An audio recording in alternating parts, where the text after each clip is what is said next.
Les larmes de l'entraîneur et des joueurs de l'équipe des moins de 20 ans indonésiens.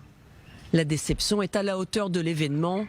La Coupe du Monde des moins de 20 ans prévue du 20 mai au 11 juin n'aura pas lieu en Indonésie. Les gens pourraient dire ce n'est qu'une Coupe du Monde, c'est pour ceux qui ne comprennent pas le football, mais je suis sûr que c'est le rêve de chacun d'entre nous.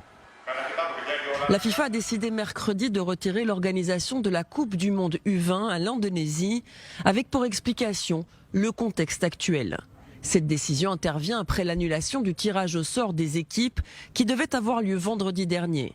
2 pays se sont opposés à la présence d'Israël dans le tableau, l'Irak et l'Indonésie, pays hôte de la compétition qui ne peut exclure aucun membre de la FIFA. Pour ajouter de l'huile sur le feu, 2 gouverneurs de 2 provinces indonésiennes ont refusé d'accueillir la sélection israélienne sur leur sol. Une réunion d'urgence a donc été convoquée mercredi après-midi entre le président de la fédération indonésienne et celui de la FIFA. Et la sentence est tombée peu de temps après. Dans son communiqué, la FIFA évoque de possibles sanctions à l'égard de la fédération indonésienne de football. Et c'est cela qui inquiète le plus les jeunes footballeurs indonésiens. Étant pays hôte, ils étaient d'office sélectionnés. Comme ce n'est plus le cas, ils ne savent pas s'ils pourront participer à la Coupe du Monde ou même à un autre tournoi. Dans les rues indonésiennes, l'ambiance est lourde. Le rêve d'un grand événement, le plus grand peut-être jamais organisé sur l'archipel, s'est envolé. Certains ne comprennent pas la décision de la FIFA. Bien sûr, je suis déçu par cette décision, car beaucoup de gens espéraient voir l'équipe indonésienne participer à une Coupe du Monde.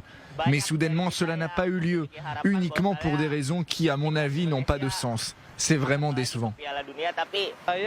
Je pense que la décision de la FIFA est injuste parce que l'Indonésie a été choisie comme hôte et maintenant nous sommes écartés en raison de ces problèmes concernant Israël. Je ne pense tout simplement pas que ce soit juste.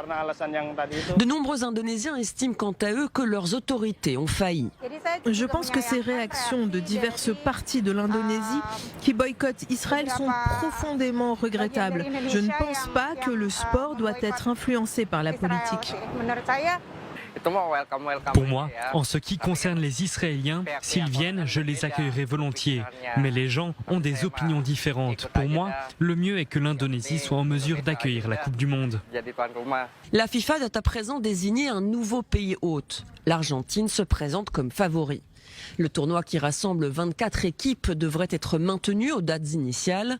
La sélection israélienne qui se trouve au cœur de la tempête indonésienne, bien malgré elle, y est qualifiée